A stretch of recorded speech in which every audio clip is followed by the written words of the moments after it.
Slides. I've spent a lot of time on individual slides. These next three I'm going to sort of take a more cursory approach to because there's redundancy in these three that I've already expressed in the slides that I've introduced to you.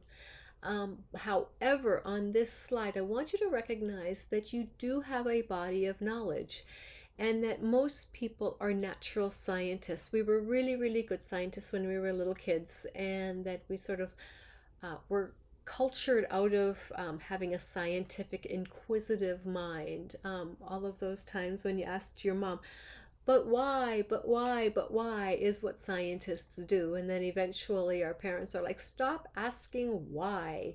And we do, we stop asking why.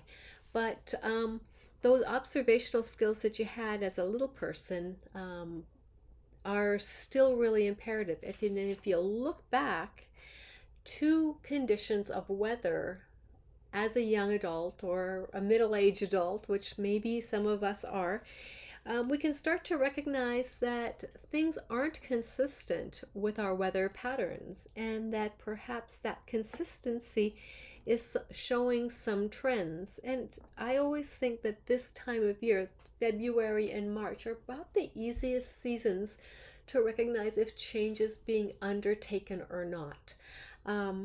Because this is when we really see whether or not spring is arriving early, is winter staying late. When I first moved to Ohio in 2006, everybody told my husband and I, winter's not finished until St. Patrick's Day. There'll be one big snowfall around St. Patrick's Day, and then spring arrives. It's like magic. That happened probably twice in the years that I've been at YSU. Prior to that, there was much more consistency. But if we look at the data, the culture or the myth of St. Patrick's Day held on more strongly than what was actually happening. So we kind of hang on to our culture more than we hang on to the evidence that we are faced with. So just take a look back and see if you can recognize any changes, particularly in February and March.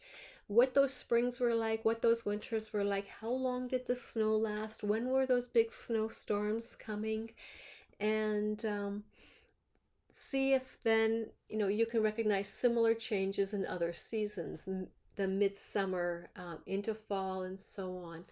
And you might find that there are some recognitions that are happening there. I've moved around a lot, so as I think back to what my home was like in the 70s and 80s, and literally roller skating on Christmas Day and New Year's Day in Canada, with my shorts on in the 80s, to then having very cold winters in the 90s when I was starting my undergraduate career, that there was fluctuation in the climate then.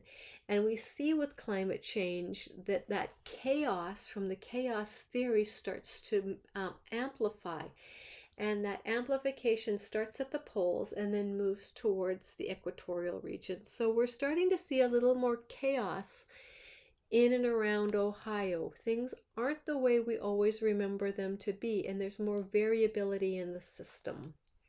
So I've talked about scientific method a little bit already, and I give you here a couple of examples of a hypothesis and a null hypothesis. So I'll let you guys look at that on your own time.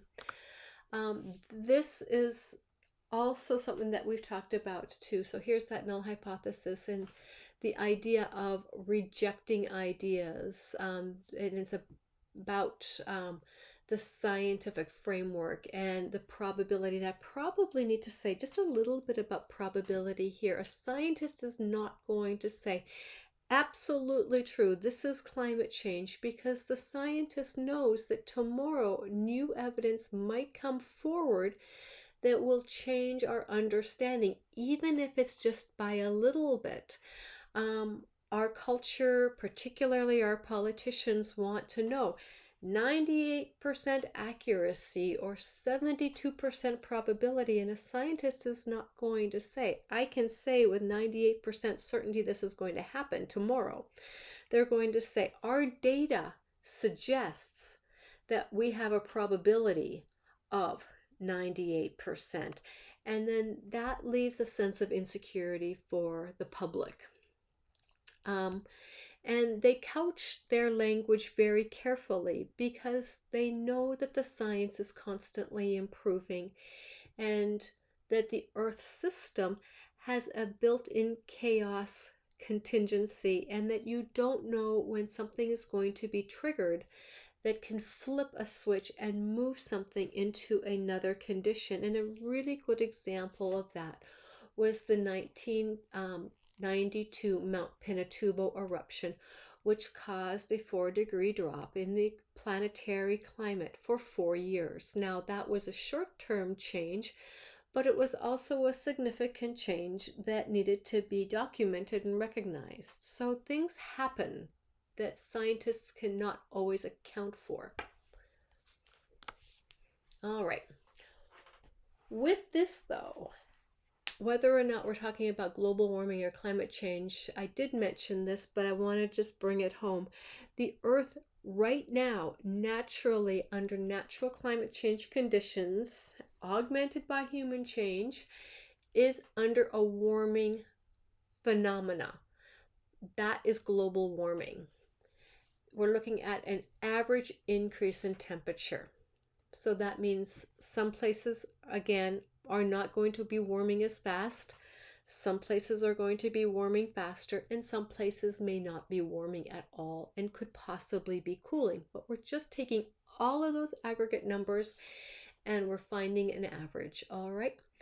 So that is global warming. Climate change then is about the following distinct characteristics happening in distinct locations. What's the changes in temperature? What's the changes in moisture? Moisture is not warming, right? What's the changes in atmospheric pressure? What's the changes in stored and heat transfer of energy, right? Those things are all going to be geographically distinct. And those are the phenomena, when you put them together, are climate, and those climate conditions are going to change over time.